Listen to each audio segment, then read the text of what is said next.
veste Prada. A ex-primeira-dama voltou aos Estados Unidos e foi fotografada, filmada, passeando por lojas de grife, fazendo compras. E ficou essa dúvida, né? O que ela foi fazer nos Estados Unidos, na Flórida, onde está o marido? Ela foi reencontrar o Jair? Ou foi fazer compras?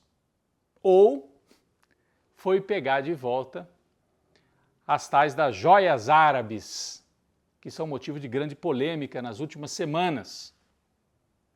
A gente tem imagens aqui da Michelle fazendo as compras e tem imagem também dos dois kits de joias. O kit feminino, que vale mais de 16 milhões de reais.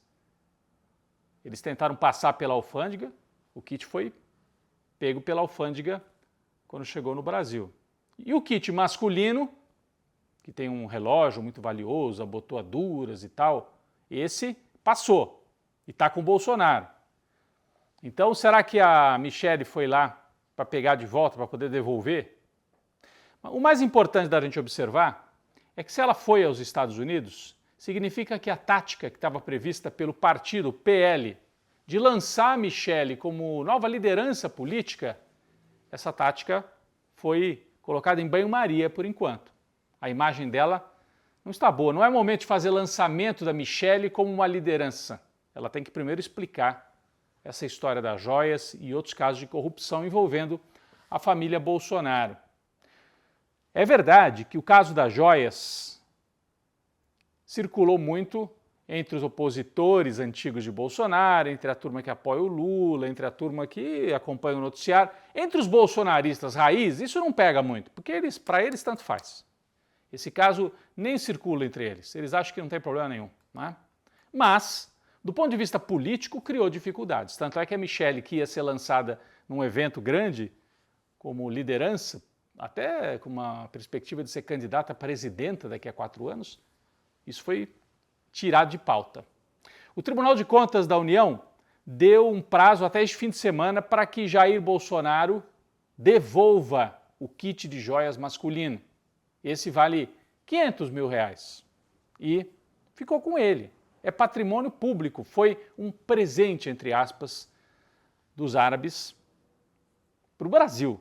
Só que o Jair Bolsonaro colocou o patrimônio dele. Ele foi aconselhado, inclusive, por apoiadores a devolver esse kit, porque a Polícia Federal já estava até pensando em impedir a prisão do Bolsonaro por desvio, por ter ficado com algo que não lhe pertencia quando estava na presidência da República. Então agora tem esse prazo para devolução. Quem sabe a Michelle foi aos Estados Unidos justamente para isso, né? Para pegar esse kit e trazer de volta antes que vire um problema ainda mais sério para eles.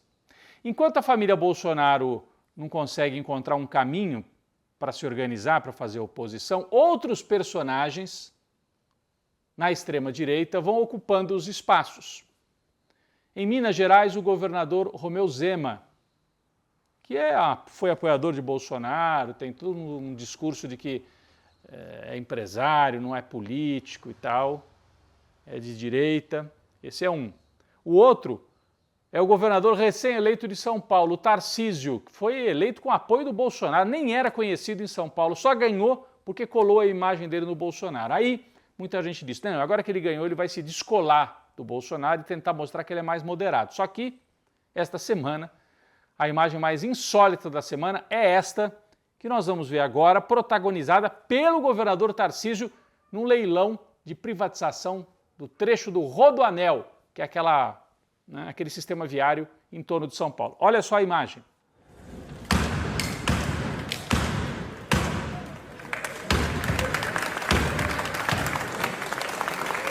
Bom, qual o significado dessa martelada descontrolada? Claro que foi tudo ensaiado, ele pensou antes de fazer, não foi que teve um ataque assim e fez.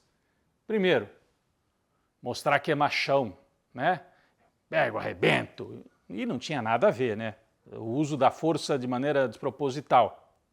Mas esse tipo de atitude conversa, dialoga com aquele bolsonarista raiz que eu falava agora há pouco, que é aquele que quer o cara que arrebenta, que não dá conversa. Então, o Tarcísio mostra que Na verdade, ele está preocupado em manter esse bolsonarismo raiz do lado dele e falar: eu sou um de vocês, fiquem comigo. Dialogar com essa base radical. Mas pode ser também uma comemoração, né? De repente ele estava comemorando. O que será que foi tão importante para ele nesse leilão de privatização? Quem ganhou o leilão? Aí é que está. A empresa que ganhou o leilão não é da área de construção. Imagine só, é para construir uma obra viária importante na região norte da Grande São Paulo, mas a empresa que ganhou é uma empresa da área financeira. Estranho, né? Ganharam como intermediários. Depois eles vão talvez ter que contratar uma construtora para fazer a obra. Quem são esses? De onde eles vêm? É mais um símbolo da financeirização do país. E pelo jeito o Tarcísio ficou contente, né, de ter entregue esse presente para esse grupo empresarial. É um símbolo também do que aconteceu com o Brasil depois da Lava Jato. A financeirização. O que quer dizer isso? O Brasil tinha empresas construtoras muito importantes, fortíssimas, inclusive internacionalmente, fazia obras em toda a América do Sul, América Central, África, até nos Estados Unidos as empresas brasileiras estavam fazendo aeroporto, estrada. E aí vem a Lava Jato e assim, não, corrupção. Corrupção tem em qualquer lugar do mundo, tem que ser combatida. Agora, nenhum país destrói as suas empresas para combater a corrupção. E o que a Lava Jato fez foi destruir a engenharia tradicional, a engenharia pesada brasileira, que era o ramo talvez mais dinâmico da economia brasileira. Fora o agronegócio, engenharia, obra de construção e petróleo. Eram os três grandes ramos do Brasil. Dois deles destruídos pela Lava Jato. A indústria do petróleo e a construção pesada. Isso graças ao Sérgio Moro, Lava Jato, Deltan Dallagnol.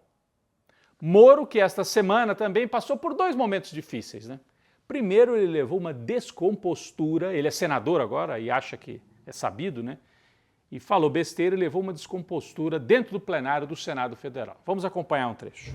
Senador Rogério Carvalho.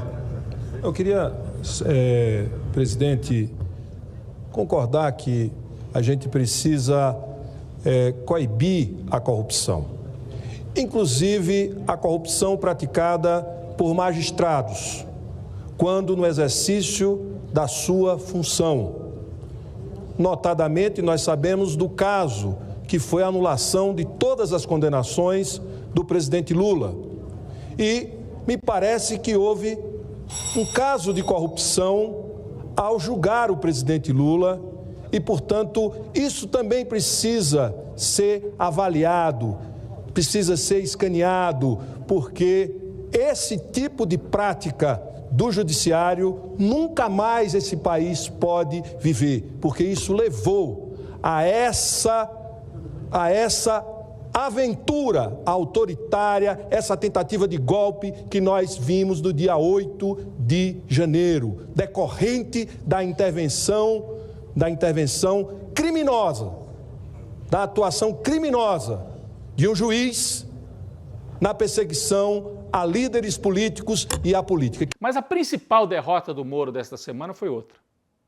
O juiz que ficou no lugar dele, lá na 13ª Vara, em Curitiba, revogou a prisão do advogado Tacla Duran, que vem, essa prisão, da época do Moro. Só que o Tacla Duran tem nacionalidade espanhola, conseguiu escapar, ficou lá na Espanha. E por que foi importante a revogação da prisão de Tacla Duran, que é esse aqui que está na tela? Por quê?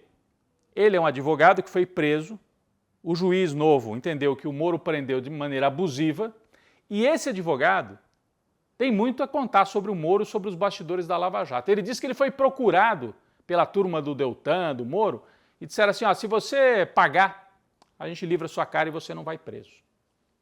Ele disse isso, está disposto a contar. Quem sabe se voltar ao Brasil pode criar bastante confusão aí para a Lava Jato.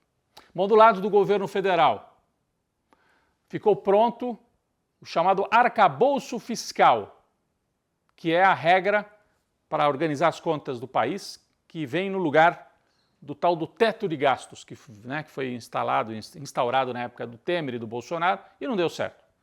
O Haddad concluiu os estudos, mostrou para o Lula, estão fazendo os últimos ajustes.